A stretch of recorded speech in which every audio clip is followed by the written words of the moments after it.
is an Unspoiled Network podcast. This is Unspoiled, covering The Dark Tower, Book 7, The Dark Tower, Part 4, Chapters 5 and 6. Joe Collins of Odds Lane and Patrick Danville. In these chapters, this was so horrifying. It was so horrifying, you guys. Oh, God. This was like it all over again. Literally. Welcome to Unspoiled.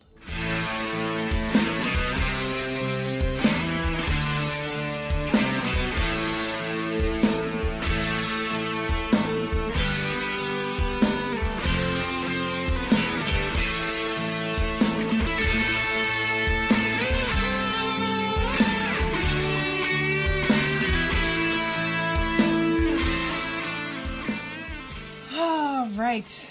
Welcome to the show, everyone. I'm Natasha. I am Miles. Yeah, so it was it, though, right? I mean, I haven't read it. It's a spider. So I can't really speak to that, but I think so. I feel like it is, but like, because it's a spider. Spoilers at the end. I did know that. So I feel like, this thing has legs that come out and whatever, that it is, but it is dead. Like, so maybe it's just another creature of similar. I think that might be the case. Yeah. Because, like, it's described as being bug-like. Mm-hmm.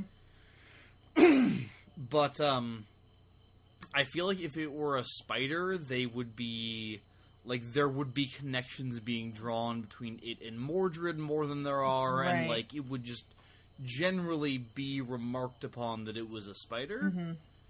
Mm-hmm. But it definitely is a shape-shifting vampire thing that feeds on people's emotions and takes the form of a clown at one point, Yep. which, to my knowledge, is the monster from It. Yeah. So, yeah, as far as, like, the monster from it really is only fear. But, this is this is part of a family of vampiric... This is a whole thing in Dresden Files, too. That will be coming up in future books. But, yeah, so... But this was, like, a really fun chapter. The first chapter I really enjoyed because... It's so clear there's something not okay here. Like, was that just me? Yeah. The first time that you read it, you were like, this isn't right. From the very start, not. Right? Absolutely. Like, this dude just comes rolling up with his cheery smiles and jokes the second he walks out of his house. His house is all cozy and well-stocked and clean and warm and brightly lit, but he's in the middle of nowhere with no help. You got a creepy-ass horse. A real creepy horse that, like, seems to somehow menace Susanna. And the weirdness of both her and Roland dropping their guards and laughing so quickly. And Oi. And Oi, too, yeah.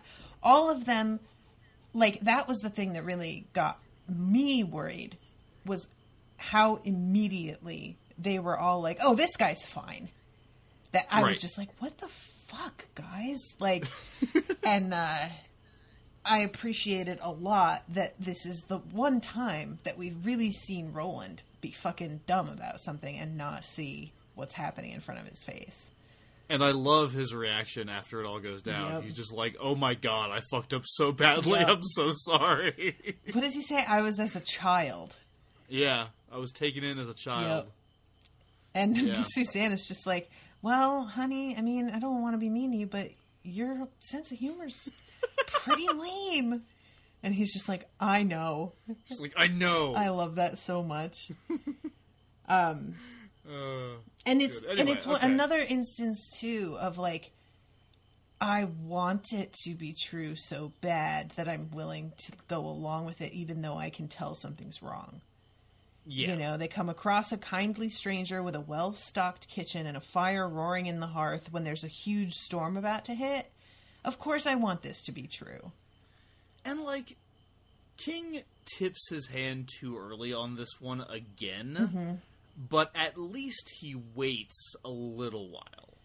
Like, Susanna doesn't start getting suspicious until, I think, like, they're already in the house and talking to him, and she notices that he lies to them. Mm-hmm.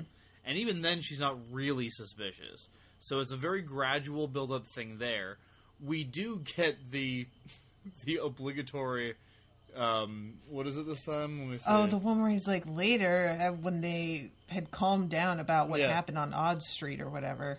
Even later, when they had much to hold against the only inhabitant of Odd's Lane, she did not blame him for that. It's just like, okay, cool, fair enough, we do it again. Right.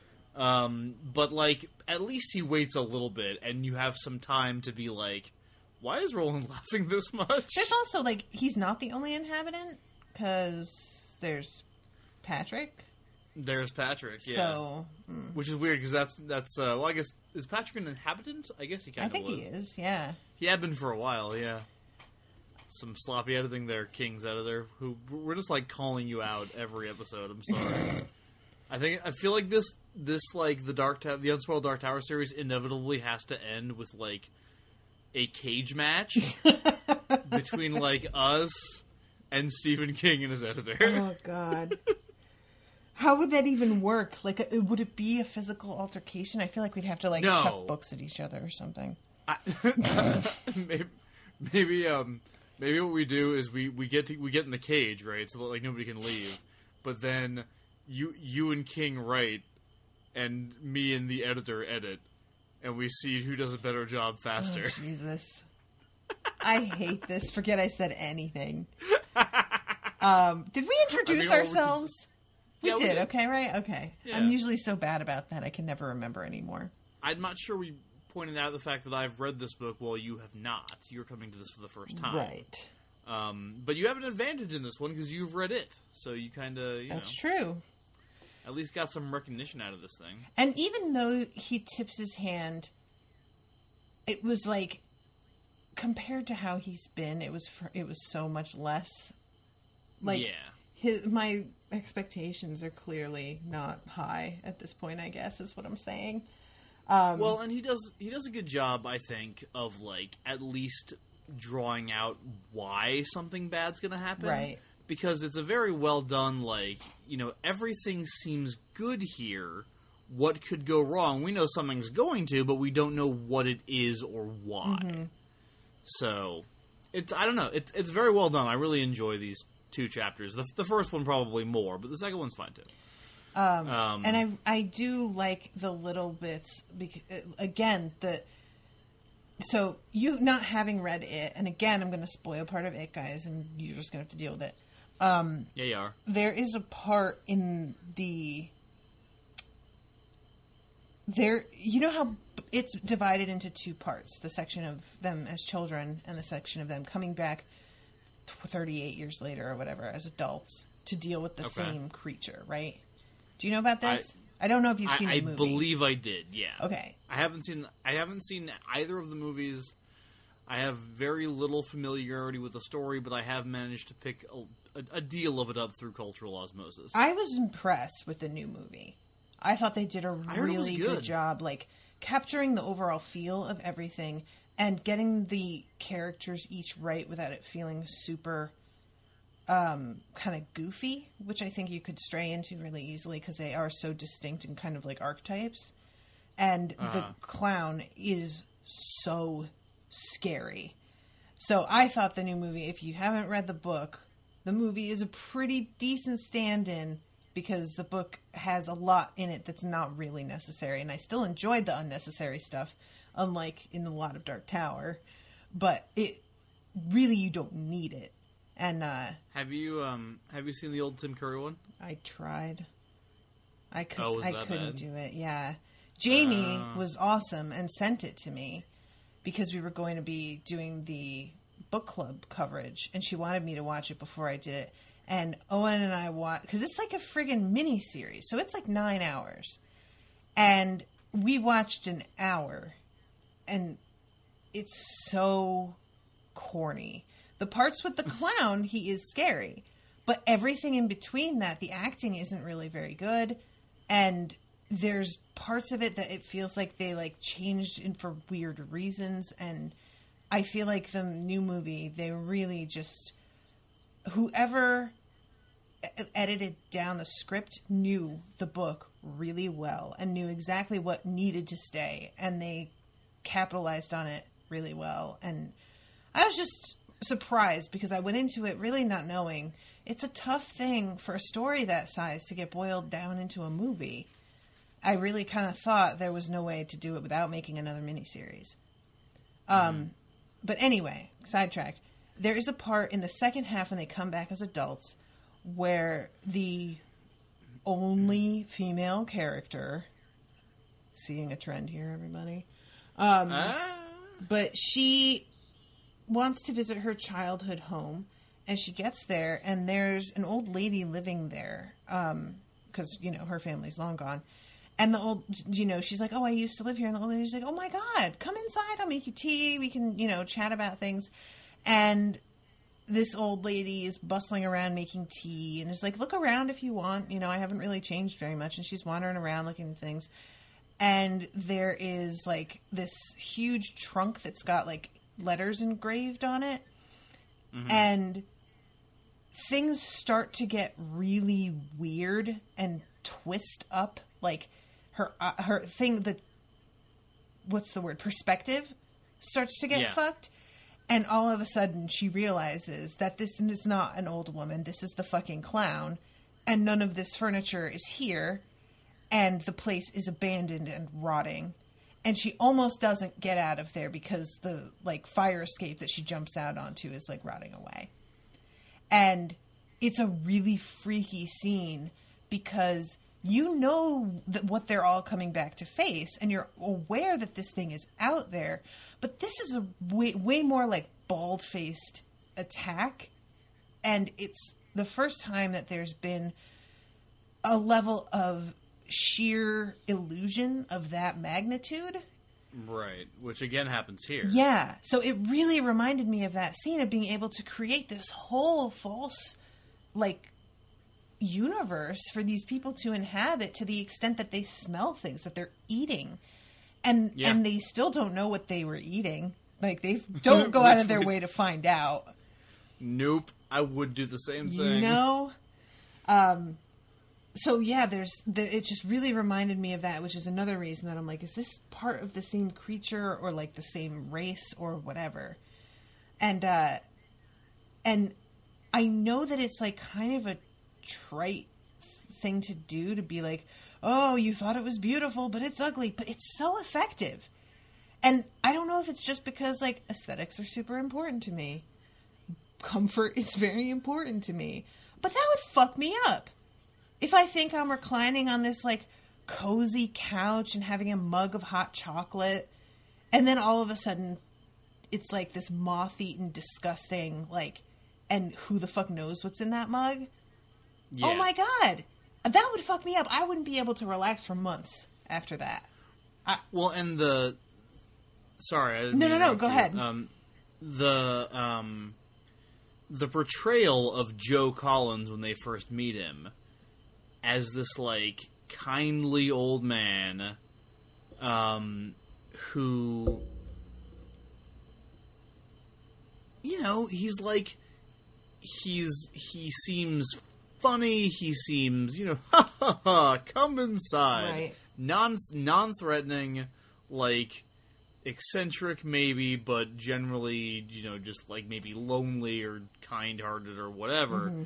And, like, I think for me, that's kind of because the thing that always freaks me out most about this scene is Susanna, like, gradually noticing that he's getting younger, but not really noticing it. And that's like similar to the other scene where there's, like, little things that happen that you're like, huh, that's weird. But it just, you can't make sense of it yet because you don't understand what the fuck could even mean. Right. Yeah, it's really well done. And I think they're probably, like, a race of shapeshifters, I would guess. Mm-hmm. Like, that's how it seems to me. I'm sure other people who have studied more of the Tower lore would have an answer about that. We can probably just jump right into it because, like, the only thing that happens before they meet Joe Collins is basically they find the road. Mm-hmm. They talk briefly about Mordred and how he's probably still alive and really cold and following them, and why Roland knows that. Right. Which, by the way, the answer is a dream, probably. And they find the roads, they find the cottage. Like, they mentioned that it's been 3 weeks since they set out, and Susanna made Roland snowshoes, which was nice of her. Right.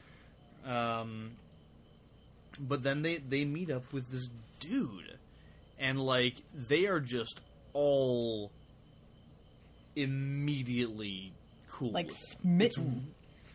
It's really, like the he comes out, and the first thing he says is he like waves his stick at the horse, and he says, "Shut up, you haybox, you turd factory, you old clap cunt gammergurt. Ain't you ever seen company before? Was you bored of the barn? For if you wasn't, I'm a blue-eyed baboon, which there ain't no such thing." And Roland laughs. Yeah. And you're like, wait, what? That's exactly what my reaction was just, huh? Like, as soon as he laughs, my guard is just kind of like, up. Yeah. And also, yeah, like, as this guy talks, he keeps taking on different accents of different places. Yeah, and like, it's a really good backstory that he gives them, too, because he tells them he's, like, you know, he was from America, but he's a stand-up comedian. Right. Or, like, he used to be a stand-up comedian. And, like, and every time Susanna notices something weird about him, there's a way for her to write it off based on what he's told them, which I really like. Right. Yeah, I like that there's a few things that she's like... there's one point where she tries to ask him about, is the name of this land Empathica? And Roland is the one who's just like, can we not right now? Oh, yeah, because that's right after they see the photograph of the Dark Tower. Yeah. Yeah, and Roland's like, I don't want to talk about that shit. Roland, dude, keep your head in the game, guy. Right. But yeah, they find this cottage on the corner of Tower Road and Odds Lane, which we later find out is just Odd Lane. And he scratched the apostrophe S in there. So this is a little bit confusing to me. This whole thing about odd and odds. So, oh my god. I swear to God, this dog next door won't shut the fuck up! Jesus. Continue, sir. Please. Control yourself. Sorry. So... Sir? Sorry. Alright, so, his name is Dandelo, right? Right. Like, that's the creature's name. Right. Dandelo is an anagram for Odd Lane. Right. So he scratched in the apostrophe S to make it Odds Lane so that nobody would be able to figure out it was him? Yeah. It makes no sense to me. I don't hate it. Like, as a device, it's fine. Like, it's kind of like, oh shit, fucking Odd Lane is Dandelo, but like, but it doesn't make any sense. Yeah, it's definitely, I appreciated that, like, Susanna says something about, I don't know if there's something like the rules that this creature needs to follow, that right, it's supposed which to, is like, weird. Maybe it's supposed to put some sort of warning out there and give people a chance to figure it out, but he's allowed to do it so obliquely that nobody would ever figure it out. Because clearly Susanna wouldn't have if she hadn't been really pushed to by the note that she finds, which I frankly find the note more confusing than anything. Okay, well we'll talk about the note because I got thoughts. Okay. The note. I'm just gonna pull it up right here. He tells them he's a former stage comic, and they, of course, are like stand-up comedian, and they basically convince him to do one of his acts for them, to do his act. Susanna's sore busts open, and she has to go to the bathroom to clean it up. And they were just like, this act was so funny, you guys, even though it actually wasn't. Right. But so she goes to the bathroom, and the first thing she reads on the note that she finds is, "Relax, here comes the Deus Ex Machina." You remember when they talked about Deus Ex Machina? Was it like earlier in this book or the last one? Will you say Machina? I am going to take Krista's side right here, and Krista's cheering right now. Deus Ex Machina, sir. Please. You're killing me. Deus Ex Machina. No? It's not like, even if you said Machina, I can even get behind that a little bit more. But Machina? What are you even doing? You're combining two wrong pronunciations. Look. Being wrong about shit is what I do on this show, okay? Oh, God. Alright, Deus Ex Machina. Is that preferable? Okay. Here comes the Deus Ex Machina. And they made sure, of course, I can't remember if it was earlier in this book or if it was in Song of Susanna where they, like, talk about Deus Ex Machina as a concept. I do. I'm trying to remember exactly when it happened. But yeah, I mean, because we did talk about it for a minute, so it definitely came up. I feel like they were talking to King. It was either when Roland and Eddie went to see King, or when like Jake talked. No, it must have been when Roland and Eddie were going to see him, or when Roland talked to King when he was dying or not dying. Well, whatever. But what did you want, like... Because my feeling on this note is, even if he, like, the Deus Ex Machina thing, frankly, it's a weird time to be calling that out. Because that shit's been happening. So for him to just be like, here it comes at the end of book 7, hi, we know. You're not lampshading it when it's happened 700 times already. And like, yeah, that doesn't make any sense. And then he doesn't even give her the answer. Yeah. He's just like, think about it. Hint, comedy plus tragedy equals make-believe, which is the worst fucking clue. What does that even fucking mean? It's like, when she says, comedy plus tragedy equals make-believe, but there's no tragedy here, is there? Not yet, there isn't. It's like, really? That... It doesn't, like, this note... I don't know if this even counts as Deus Ex Machina, because it really barely does anything. That's the funniest fucking thing about it. Is that, like... Like, this is, like, to me, when Cedric comes up to Harry and is like, why don't you, take a bath and think it over? With the egg. Like, thanks, Cedric, for fucking nothing. Yeah. It's not until Myrtle tells him, put it underwater. Myrtle's fucking more helpful in the end than Cedric was. Yeah. I don't get this at all. I really... So... Especially when Susanna knew something was wrong already. We established many times that she senses something's off, and that as she's in the bathroom, she's still feeling off. Yeah. And so, like, his Deus Ex Machina would really only feel that way if it was him swooping in when they were both completely unaware. But she is aware, and she's trying to figure it out. And he gives her that extra nudge, but it doesn't really feel like it's so important. If he had left this out entirely, it would have been much more satisfactory. Yeah, I mean, I don't... Because the scene works without the note, doesn't it? Mm-hmm. Like, can't you just be like, she went in there and started thinking about shit? Yep. Like, the only piece of the note that it really seems to be, like, you know, out of the way helpful is just writing Odds Lane and Odd Lane next to each other. Yeah. I do appreciate how, at least in my copy of the book, when you first see Odds Lane, if you're looking for it, it's really clear which part is printed and which part is written in, which I really enjoyed. Oh, you know what? That might have been true on mine, too, actually, now that you say that. I want to go and look now. But, yeah, forgive me, guys. You're going to hear a bunch of clicking, because I'm clicking through to find it.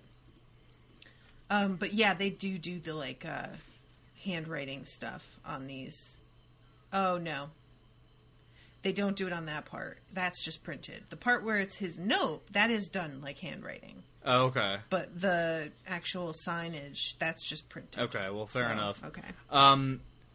But here's the other thing about all of this, though. If she had never received the note, and if she had never figured out that Odd Lane was an anagram for Dandelo, what would have changed? Yeah, you hear Roland choking outside. Yeah. And you see the dude kick Oi into the wall. And stand over him, like, telling his joke still, eyes bugging out. You've already been feeling like this is weird. He's getting younger. He's, like, 20 years younger? Yeah. Like, I think everything would have played out the exact same way. Yeah, so, how about Deus Ex Nothing? So when King says later, he's like, I saved your life, you saved mine, we're square. It's like, no, dude. You're really not. Yeah. Not even a little bit. And then he pulls out the fucking poem, the Browning poem. Yeah. Which, I'll say one nice thing about this whole bit with a Browning poem. The explanation for why, like, at first I remember being exasperated when he's like, oh, Child Roland would mean knight. Blah, blah, blah. Because we have weird words in Gilead. And I'm like, oh my god, you are just trying to make this fit with the original poem, and that's stupid, and why have we never heard of this before? And then he's like, at least he bothers to give a reason why this hasn't been used. You know, like, yeah. I'm fine with it. Whatever. But he reads out this poem, and I don't know what the significance of this is supposed to be. Listen, this is how I feel about a lot of this book. There's so many moments where it's, and then there was such and such, which reminded her of this thing from when she was a child, but Ka was a wheel and it all came back around. And it's like, barely connect. Like, there's not really any connection except that the words sound the same. And this is like, oh, this is the poem that inspired him. So? Which is true, but yeah, but so? Like, we knew that. Like, he's mentioned before, right? And does this poem give us any further information? And at this point, maybe it does, because we don't actually... She gives the rest of the poem that she hasn't read aloud to Roland, so we don't see it. Right. However, it's an extant poem that we can find. That's a good idea. Let me see here. So, like, I'm not doing it because spoilers, so I don't want to ruin my own experience, but it's a bizarre choice to make, to act like you're hiding information from us that we could easily find as readers, and also all it is telling them about the experience they already went through, which is not helpful at all. Give them this fucking thing like weeks ago. Yeah, it's like it's so frustrating because I really like this chapter, but like King circled specific stanzas in the poem. Yep. And it's like it describes Dandelo. There's like 3 of them describing the horse. And there's one about Maegis where like Roland and Cuthbert had a falling out over Susan Delgado. And it's like their takeaway from all of this so far is like, holy shit, somebody's been writing about us. Right. Which I really thought we had established already. Yep. Listen, it just feels... I've been saying. It just feels like he threw it in because he felt like he had to and or wanted to. It's just like, here you go. It's the kind... It really is the sort of thing that feels... Maybe not this instance specifically, because the poem is like a legit thing that did inspire him. But it does feel like he thinks this is profound in some way. And I just don't I want to believe that there's something about this that when I see the big picture by the end of the book, I will be, but I don't think that's true. And I just don't get the point if a writer can include a Deus Ex Machina at any time and tell them any piece of information, why he wouldn't be more obvious, tell them what the fuck is going on, give them the information about the enemy they're about to face earlier on. Like, this kind of, the questions that I'm asking wouldn't even be brought up if he hadn't done it at all. Right. He's put himself in the position that I'm just like, well, what the fuck? And if the whole thing is supposed to be, well, I have to write the story and I can't change what happens, but I can try and nudge things. I mean, then why, if you can't change what happens, like you said, Miles, he doesn't. What happens would have happened probably anyway. So there's absolutely no reason to do this at all that I can see, other than he's having a little bit of fun, but it fucks the story up straight up, and it's distracting, and it's like just kind of undermining his own whole point. And again, just this book, like you said, but this book in general, it's like it's this perfectly fine story that you feel like keeps getting intruded on by this other thing. By King, keeps coming up and was like, wait, secrets and meaning and other books that I've written and, other books that other people have written. And, like, again, this scene works so well. Like, it's pretty fucking horrifying when the dude starts telling his stand-up routine, and it's awful. And they're dying laughing, and, like, the description of, like, how his eyes keep bugging out a little bit further, and Susanna's like, how does he do that? Yeah. Like, it's fucking terrifying, and it's so satisfying when Susanna rolls back into the room and is a fucking badass and kills him. Yeah. Like, I love her fucking... This is I'm not sure this happens as often in King books, but I love it when the guy goes, "Stop it! I want to tell you the one about the Archbishop and the chorus girl," and Susanna's line is, "Heard it," and shoots him in the head. Like, it's so good, and that is really good. And it would have worked perfectly fine without this other shit. It just didn't need to be there.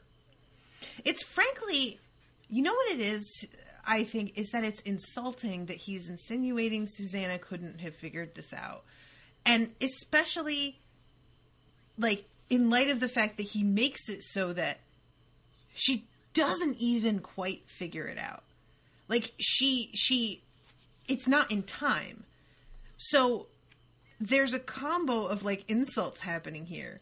Where it's like, I'm going to feed you this info because I'm confident that you won't put this together yourself. I, as a writer, don't believe Susanna would figure this out, so I'm going to add this stupid thing. And I'm going to make it so that it doesn't matter if she figures it out, because she's going to hear Roland choking and know something's wrong. And what kind of kills me is that she has a line in the scene where she's trying to figure it out, where she's thinking about how good Eddie was at these kinds of puzzles and stuff. Right. What if she thinks about her dream as she's patching herself up and thinks about Eddie and thinks about puzzles, and that leads her to thinking about the sign? Yeah. And Eddie would have thought of such and such, and then she started to hear his voice in her head. And he's saying, watch out, and she's thinking, I did feel like something was wrong, but I missed something. And instead of it being fucking spoon-fed to her by this impotent writer, we have her actually figure it out because she loved somebody who was good at this, and they are influencing her. Yeah, and that's especially good because, this is a scene that really echoes Blaine in a lot of ways. Yeah, definitely. And one of the things that I think King does really well in the scene is that by the time Susanna mentions, like, wishing Eddie was there, we're already there with her. Like, you watch the scene and I'm like, man, Eddie would be loving this guy. Yep. And and you almost want to hear the interactions between him, and she keeps thinking of how he would have responded, and it's like really well done. Yeah. And he just doesn't follow through. And the other thing that's weird to me is that if you're gonna do a Deus Ex Machina, if you're gonna do a Deus Ex Machina, did you do that on purpose? I did not. You totally did that. I absolutely did not. I didn't. I'm so used to saying it that way. I'm sorry. I didn't realize it was so wrong. But if you're gonna do a Deus Ex Machina, wouldn't it have been Susanna randomly hitting herself in the face and breaking open the sore? Isn't that what saved their lives? Right? That was what... Okay, thank you. Because that was the other thing that confused me, is that she does that and it stops him in his tracks and he's irritated that she interrupted him. And I thought that was going to be what saved them, was that she's in the bathroom and here's shit going wrong because he can't help but continue without her. It was. Which was a dumb move on his part. Yeah, that's what happened, though. But that's what I mean. I thought that was all it was going to be. And then we get this fucking, like, sideshow. Yeah. That doesn't matter, that is frankly so contrived. And distracting. Like, honestly, what it feels like to me is that he had this whole scene that he hadn't even written the thing about Odds Lane and Tower Road. That this whole thing worked out without it. And he finished the book and was like, oh, but I really want to make it so that I, like, help them at some point. Maybe I'll stick this in. And then added in Odds Lane and his fucking note after the fact. That makes sense. That's what it feels like, because it does not... None of that needs to be there at all. Tacked on, just like the apostrophe really, S at the doesn't end. It feel that way? It does. I don't know. There are so many things like this. I just wish that he'd done a better editor. Oh my god. You know what? I'll bet, like, when he did it, he found it supremely appropriate that he was, like, tacking that at the end. Like, I'll bet he loved that when he realized it. I just, again, fantastic scene, a little extra, King. A little bit extra, buddy. So extra. He's the most extra writer that I've come across.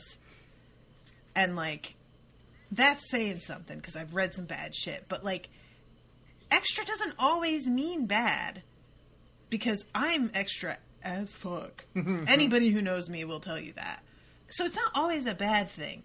But, like, you really do need to know when to rein it in a little bit. A little bit, yeah. And even if you don't, you need to surround yourself with loving people who will say, Natasha, maybe lose the hat. You know? You need someone in your life who will just be honest with you about it. And I don't think he has those people in his writing life. Maybe, for some reason not anymore. not in 2004. You know?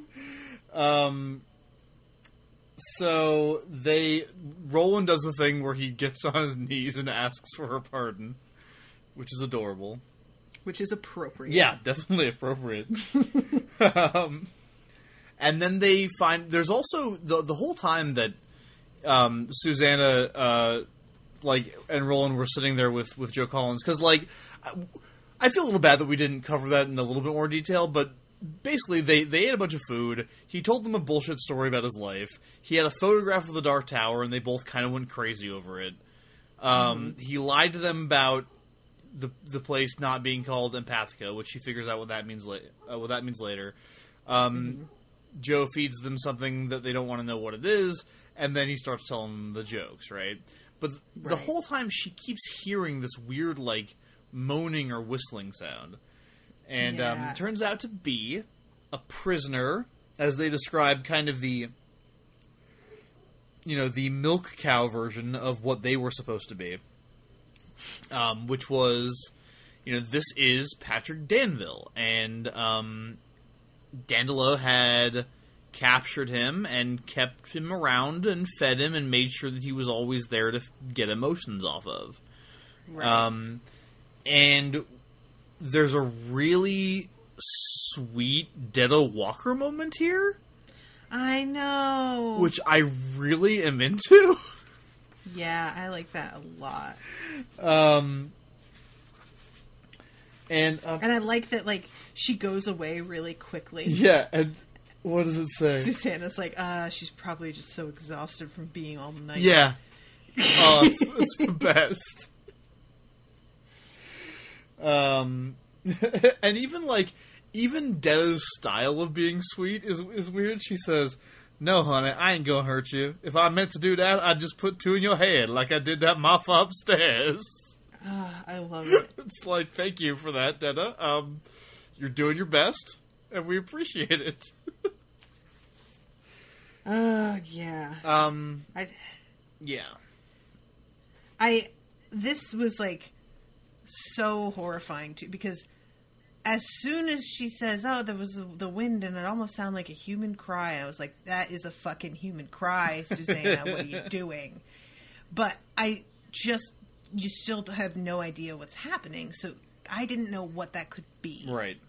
And when they go down there, King's description of how pathetic this poor dude is, it's so affecting. Yo. You know, like, he's super thin. He's, like, backing away from Roland and flipping out. He's screaming, but there aren't words, which is how she knows that he doesn't have a tongue. And he's super thin because he's just been fed barely enough to keep him alive. And how he has to try and illustrate with his body what was done to him and explain it through, like, miming. Because he doesn't have a tongue. Finally find pens and pencils. Yeah, he has tongue ripped out. Right. King directly compares him to a Holocaust, like, camp survivor. Yeah. And that was, I reread this today, and as I already mentioned to you off the air, I spent most of today reading stuff about, the decline of human civilization as we know it. Fascism happening on the border of the state where I live. And it was really just like, I had a hard time with it.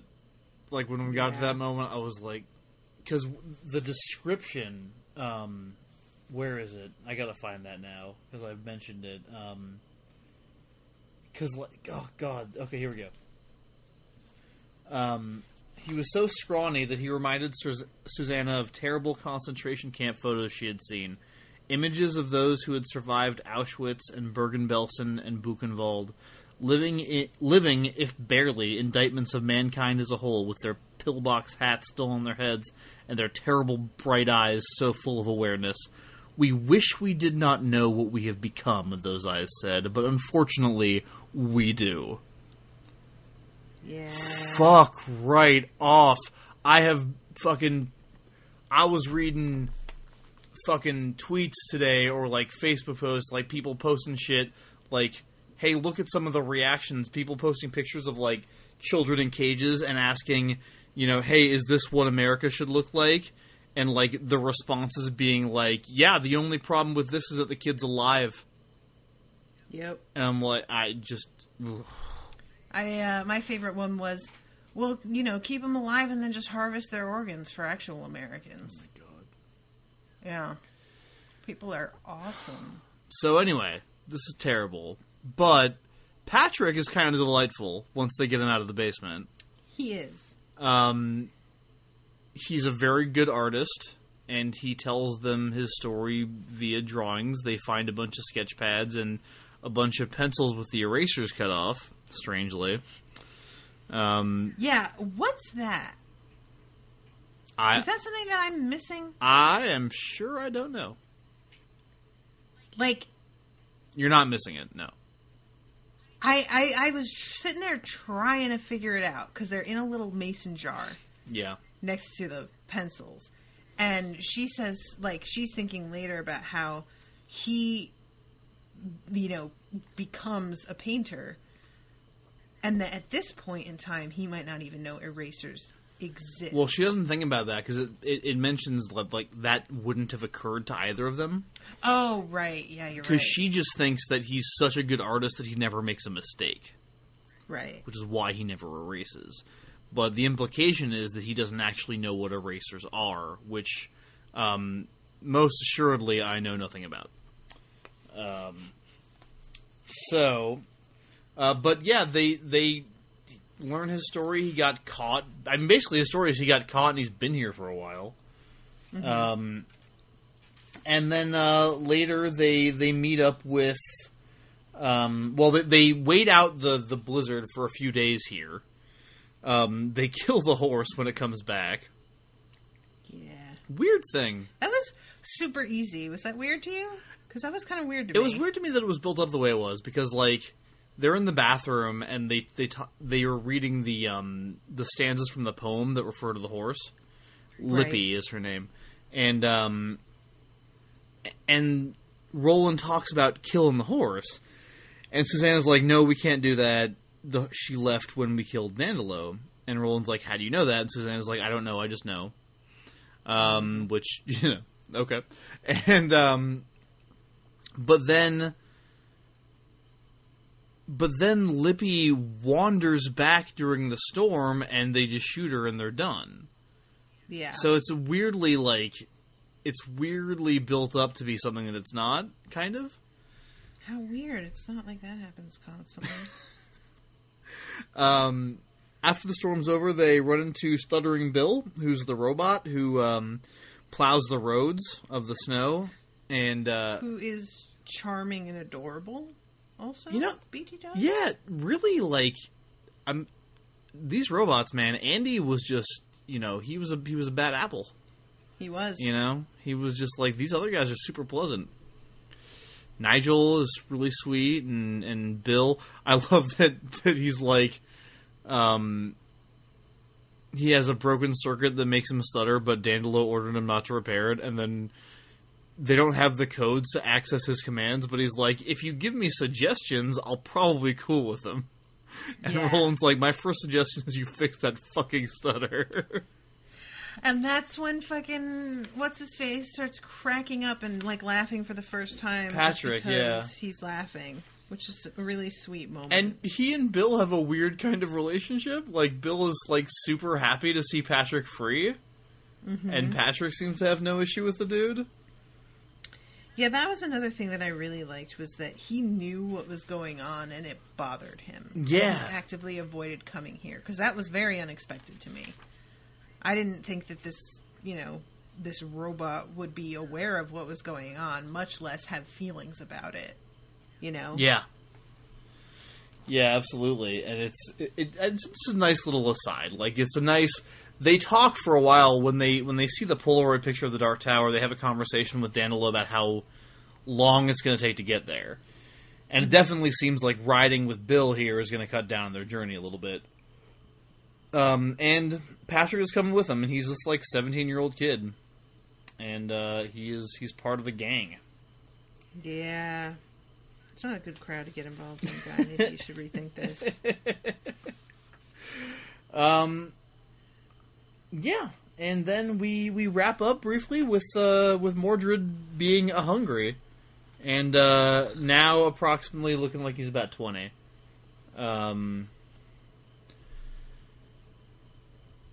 Seems like weirdly like. I'm sorry. I just hate him so much. He's standing there, and, like, again, maybe this is exactly what King is going for. I don't know what he's trying to do here, but he jumps into Mordred's head, and, you know, they're talking about, like, well, you know, he might have killed the guy, and we don't want to do blah, blah, blah, like, you know, talking about him like he's this... And we have seen him eat people, so I know, like, that's a possibility. But then the first thing that he's doing is just standing, watching, being mad that they're laughing, going, die. Why don't you all just die?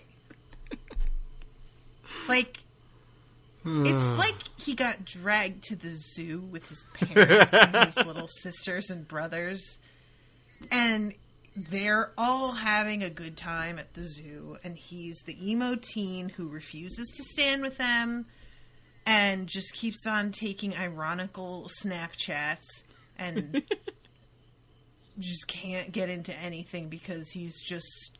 I wish they would just die. Fucking wearing some t-shirt that has a fucking... some dumb unicorn head on it. He's fucking Dwayne from Little Miss Sunshine. Oh, yeah, there you go. Except I even like Dwayne. I know, I like Dwayne a lot better than Mordred, but... Yeah. Yeah, no, it's just... And, like, it's crazy, because this has been happening for a while now. Like, he doesn't do anything. He just, like, he's following them still, and being hungry, and being cold, and being miserable, and wishing they would just die. And, like, that's all he's doing. And, you know, again, it's one of those things where it's like, you know, they debate briefly, like, whether or not they should go in the hut, or, like, knock on the door, because, you know, because Mordred might just eat the guy when he shows up. And, like, I kind of get that, but again... They didn't have a choice, as it turned out. Like, Dandelo comes out to greet them. So, it's another one of those weird things where it's like, alright, well, that didn't really matter.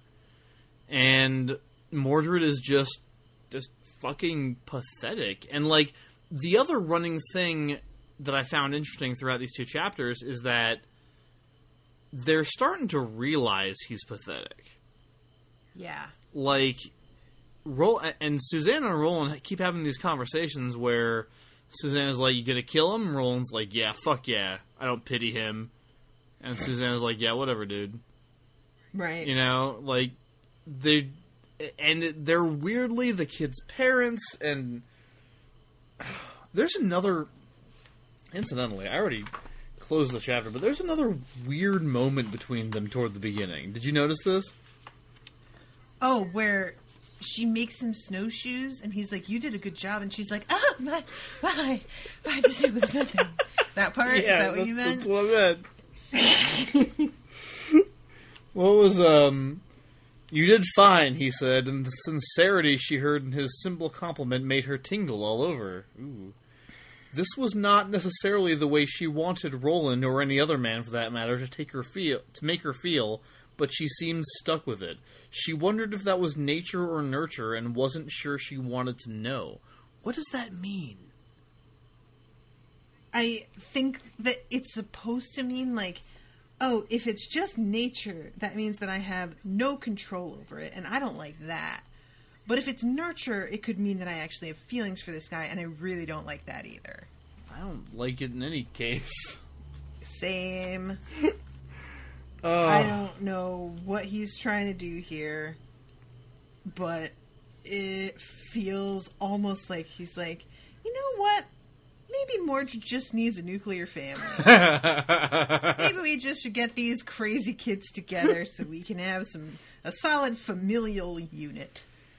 Oh, we don't need any of that. No, we're good. We're honestly really... Oh, God, now they have Patrick. He's their other kid. Anyway. Oh, yeah, and I did think when they, like, Patrick is doing these amazing drawings, and I was like, it's like they found another Shimi, and then he, like, says that. Yeah, they do.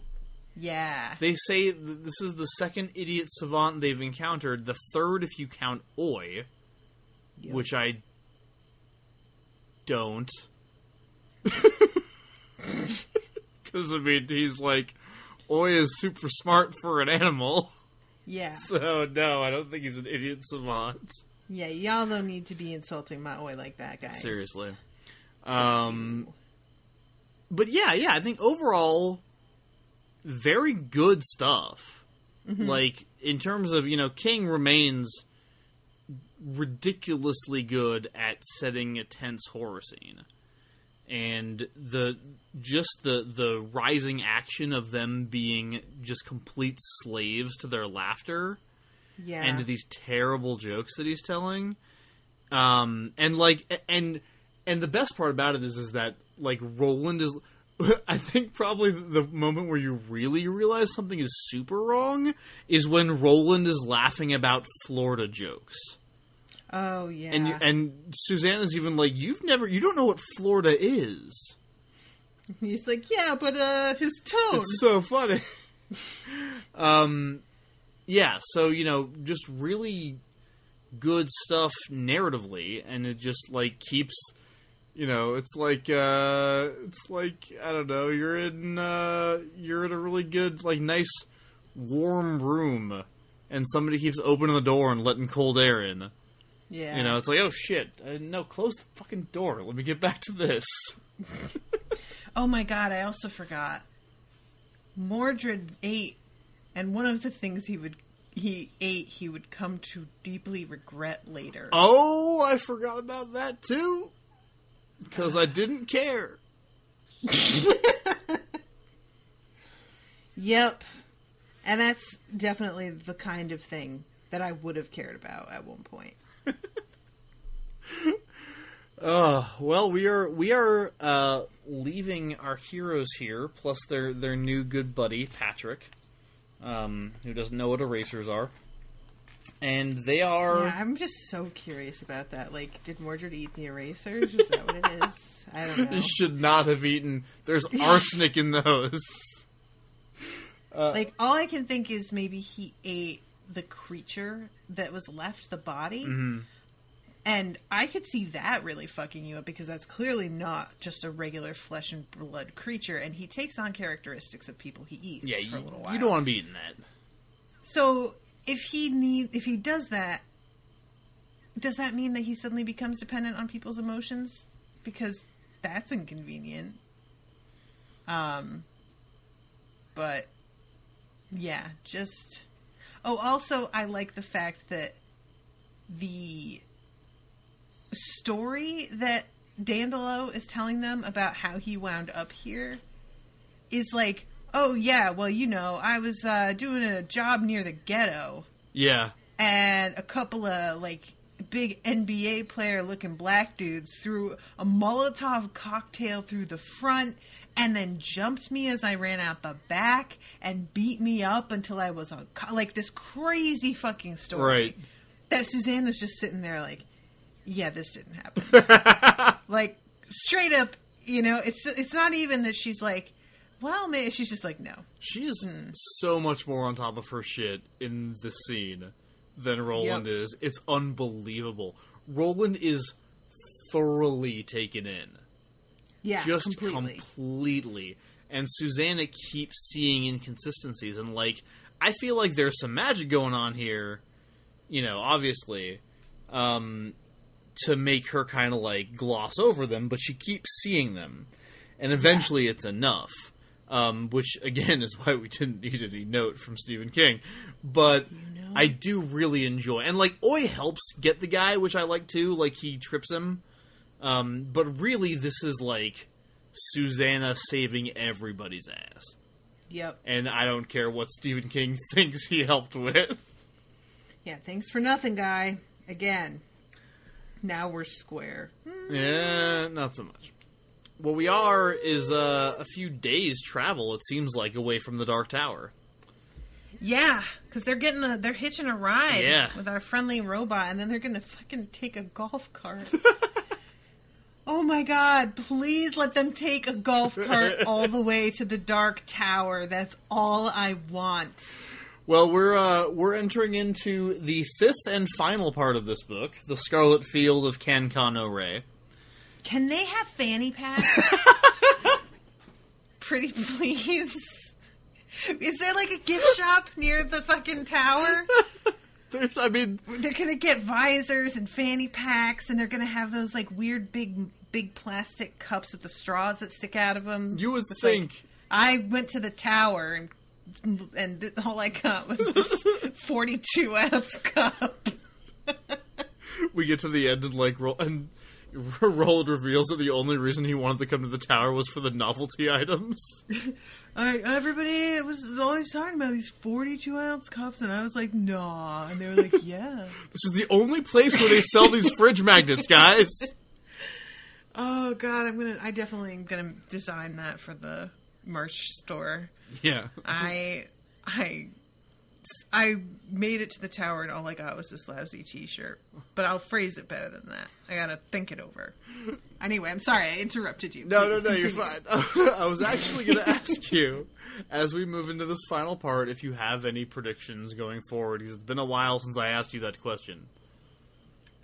I mean, fanny packs count, if that's where you want to go. I mean, I'm definitely predicting fanny packs. Okay.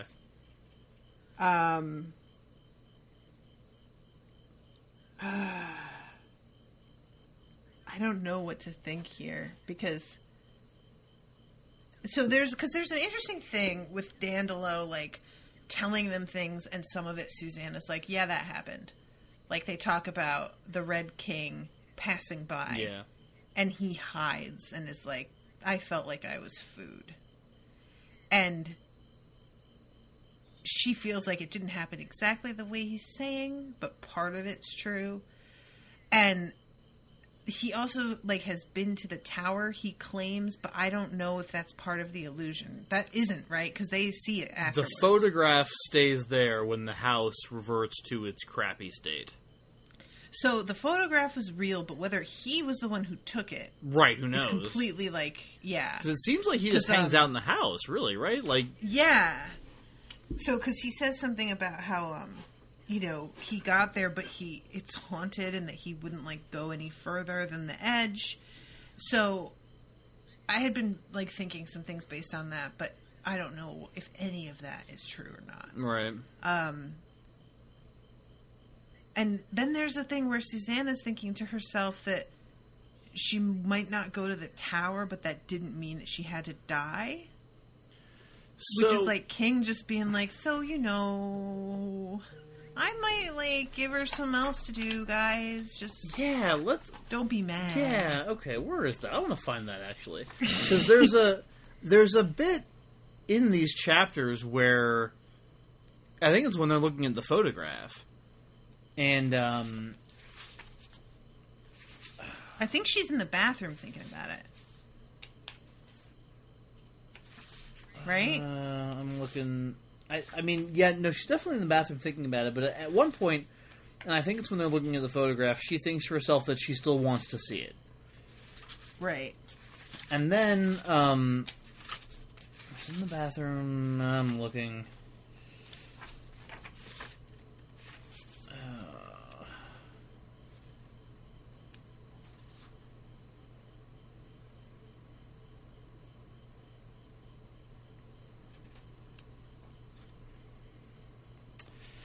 I don't know. I'm not finding it right now, but I'm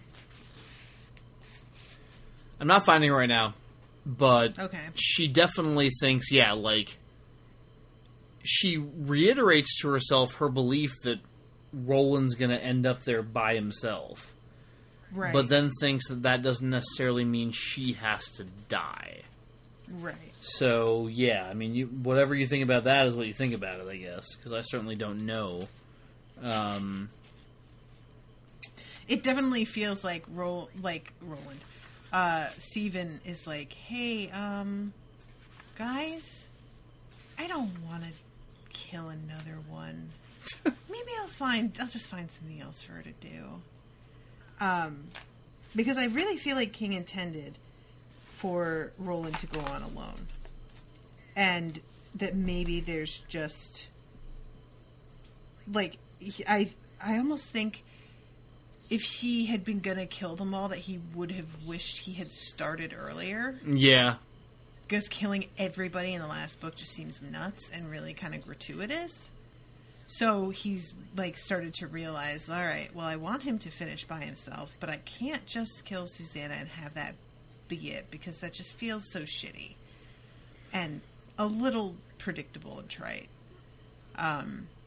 So let me lay the groundwork for some other quest, because she says something like, I don't have to die before my quest is up, which makes it sound like she has another thing that she's interested in, but it could just be that she meant to see the tower, and that going there isn't necessarily what she wants. Right. Because Roland really, he wants to go to the top.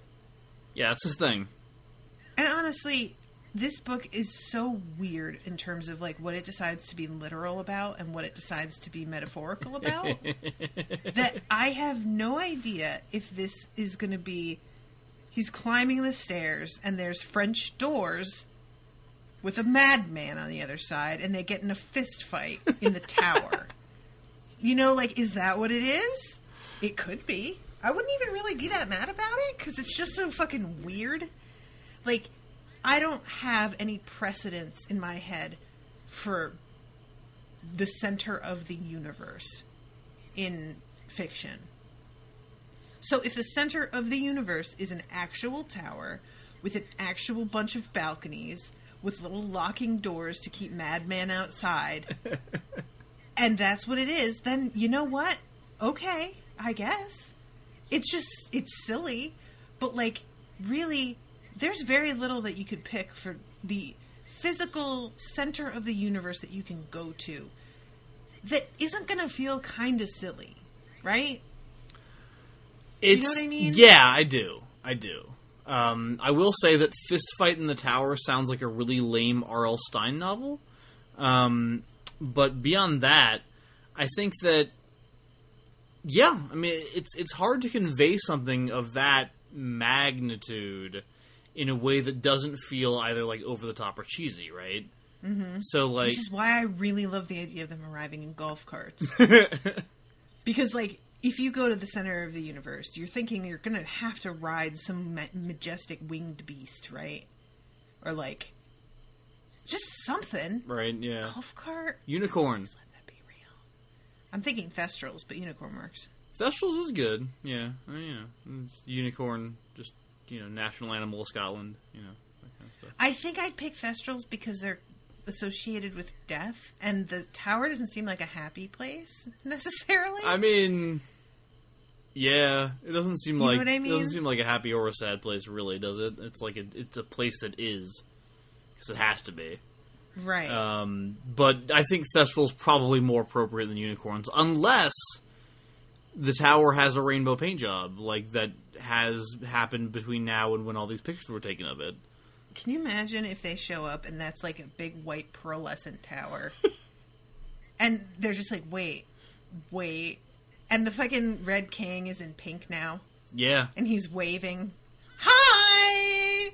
What do you think? He's graffitiing. Oh my god, it'd be so great. He's like, I just wanted to do it really needed an update, guys. Yeah.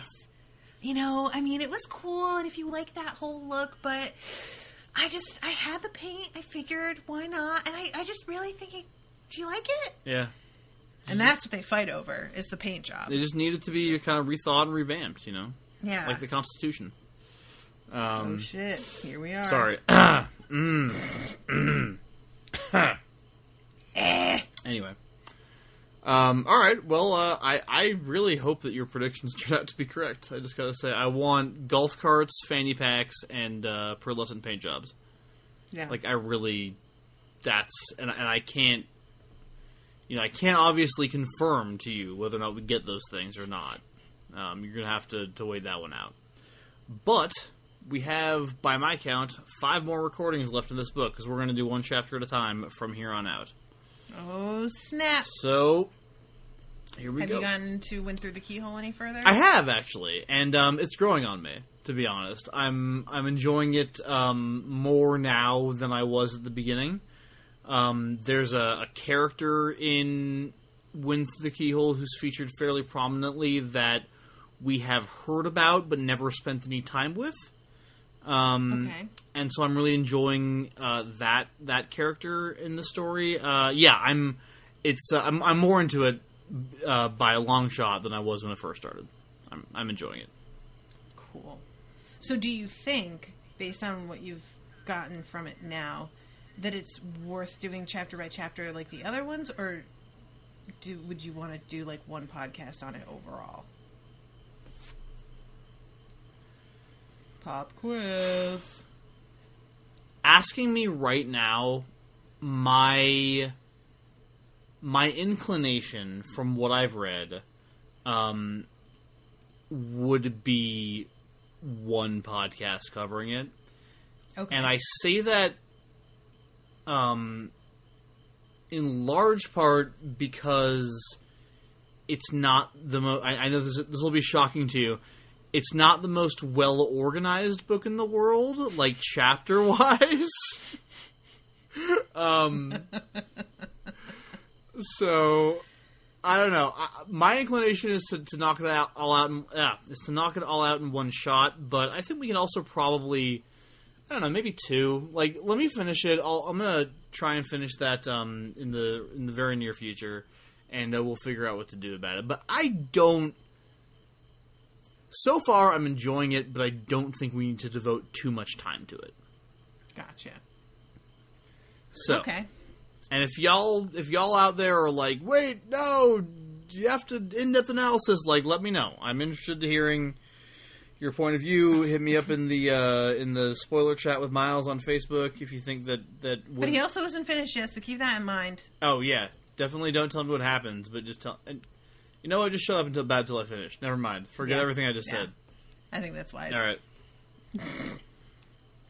All right. Cool. Well, I'm going to say hi to any patrons real quick. Do it. We just have 3 this week. Avery Vinson, Laura Allison, and Leon Dwan all just became patrons, so welcome to all of you, and thank you so much for pledging, you delightful people. What's up, guys?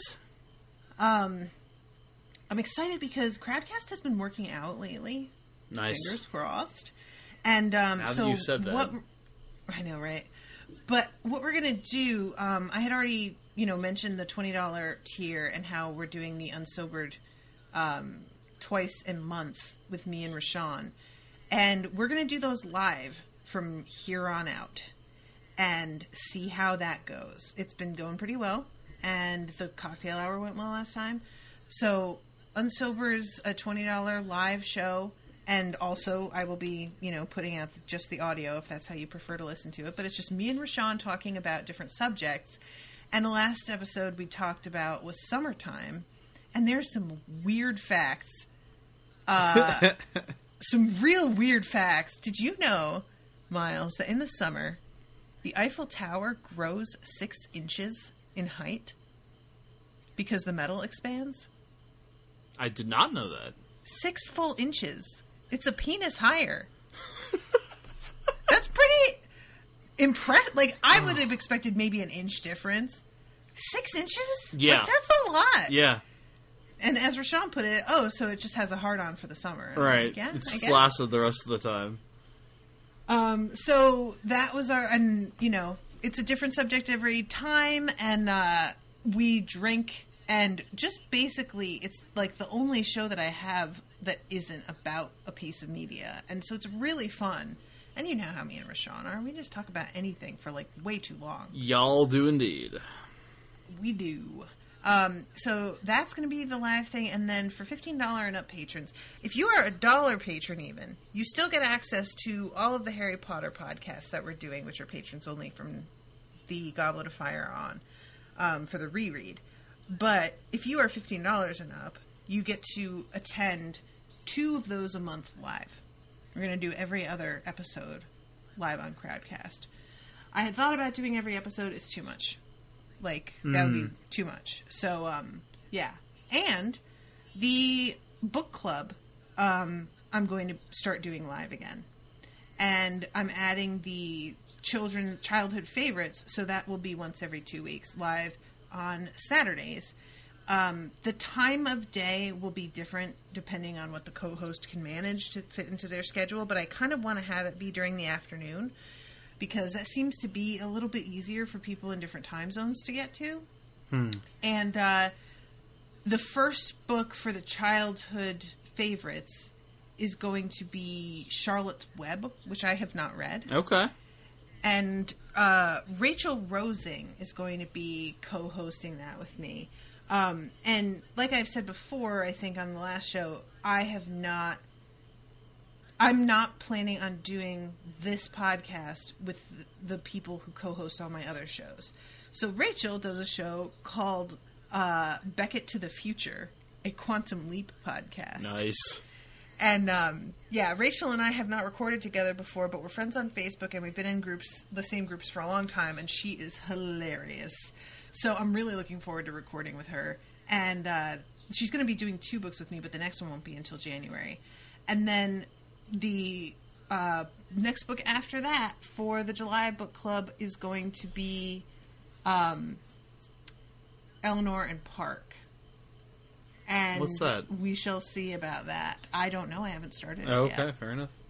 But it's like one of those classics that seems to stir up a lot of strong feelings That's in a people. childhood favorite? No. Oh, that's regular just one book of the club. book clubs. Okay, Yeah. that's for July. Yes. Right, because August we're doing Neverwhere together. Yes. Yeah, July. It's going to be July 7th, and then July 21st, I think, is the childhood one. But I'm going to post events and everything, so you guys will see on Facebook. But yeah, so it's really gonna be, there's gonna be a lot happening. So if you enjoy the book club stuff, which I find really fun, which is why I wanted to add another one, keep your ear to the ground on that. And also, Legion will be coming back. Nice. And I'm super excited about that. The first season was amazing. Yes. It was one of my favorite shows that I ever did for Unspoiled. And I can vouch for that, too, incidentally. that you liked it the best. The Unspoiled Legion show, yeah. Yeah. I feel like there's been a couple, like, that and Westworld have been two of my, like, real favorites. But, yeah, if you guys have not watched Legion, get your act together.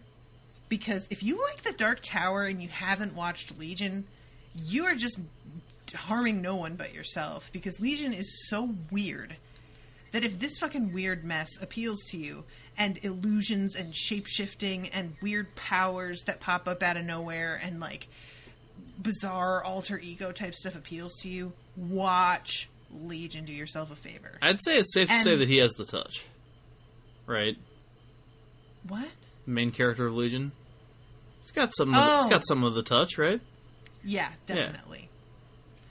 I thought you were talking about, like, the director, like, he's got, like, the touch with how he directs, or, you know what I mean? I don't know what you meant. I got you. I actually meant the 80s song. You got the touch. You got the power. No? So, we're going to be coming back this week, and I'm excited about it. Still doing it with Maggie. And she's been circumspect about what she's thought of this coming season, so I don't know if it's as good as the last season. But even if it's not, that is a show where there is a lot to talk about. So, tune into that. And, I think that's everything that's coming up directly. So, nice. Miles, take it away. Oh, boy. Okay, well, you all can find me and what I do at my website, mjschneiderman.com. I don't know why I'm doing that accent. Don't even ask me. What's happening with you tonight? Are dude, you okay? It's been a long month, dude. I'm telling you. I have been burning so many candles at so many different ends recently. I'm just I'm totally fried. So, that's why I might be a little bit more incoherent than usual. I recognize it's hard to tell, but, if you did notice or have been noticing, that's the reason. mjschneiderman.com is my website. My last name is spelled SCHNEIDERMAN, so mjthat.com. And that contains links to everything that I do.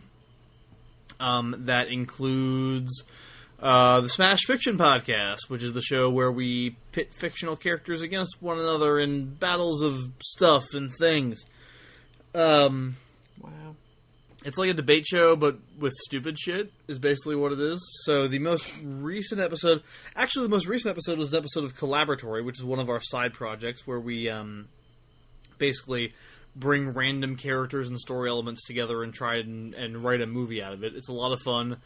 This most recent Collaboratory episode is called Shadow of the Labyrinth, and it's very good stuff. It's a real good time. We did Darth Vader versus Mewtwo recently. That happened. I think this coming Sunday is going to be Toy Story versus Small Soldiers. So keep an eye out for that. We do a lot of really cool stuff over at Smash Fiction. If you haven't already checked us out, please do. SmashFictionPodcast.com, Patreon.com/SmashFictionPodcast, Facebook, Twitter, Instagram, YouTube, Tumblr, the whole shebang. And as always, patrons of our show get all kinds of cool special stuff, and y'all should really go check it out. I also am the host and producer of the Odyssey Storytelling Podcast, which is the show where we put out basically real life stories from real people from their lives, and they speaking on a 1 or 2 word theme usually. They just tell a story for an audience, and we record it and put it online. So go check out the Odyssey Storytelling Podcast. Give us a review, give us a subscription, tell your friends about it. We're trying to grow the thing, so do me that favor. Also, you can go check out my science fiction blog, Universes of the Mind, where I said that way too fast. Universes of the Mind, universesofthemind.com. That's the blog where I read books that won the Hugo Award for Best Novel in chronological order and write about them. I've done about 30 of those books so far. I'm currently a couple of new blog posts went up recently. I've been getting out about one every other day recently, and think I'm through like the 80s or so in terms of my timeline. This is all in some alternate universe where I actually have the time and the ability to do all that. But in that alternate universe, it's great. It's fantastic.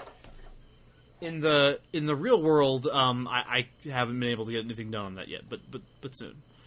Want to give a shout out to Jeff, who tweeted today that Jeff of the Shattered Worlds podcast, that even though I haven't updated it recently, it's still really good stuff. I appreciate you, Jeff. I see you. I was on his podcast. It's called Everything is Awesome. Go check that out. I'm going to be on an upcoming episode of Geek Wars, the nerd trivia podcast. You can check that out. And more announcements as ever to come. Nice. Yeah. That was a lot. That was not bad, right? I think I got that one down okay. Yeah. Wraith. That works. Stop chewing on that. You alright? Yeah, I'm sorry. My dog started chewing on something. Freaking dogs tonight, man. What are you going to do? Faith. Stop. Wraith. All right, guys. Wraith. His name is Wraith. Wraith? Yeah. Like Wraith's Babes? That's a Black Mirror reference for those of you who don't know. Yes, like that, although not named after that guy. Sorry, unfortunate association. It's alright, it's fine. Worst, most depressing episode of television I've ever seen. It's not the worst, it's just the most It's depressing. actually the best, most depressing episode of television I've ever seen.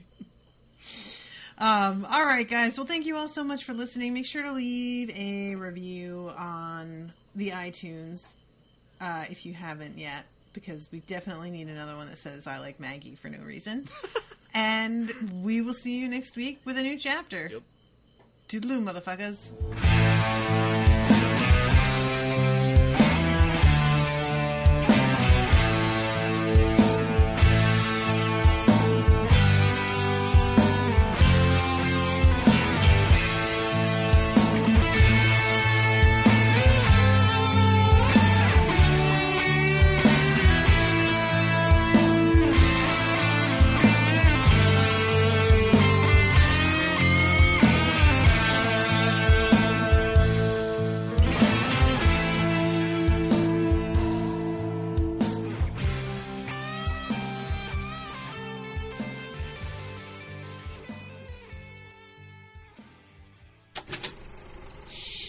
That was an Unspoiled Network podcast.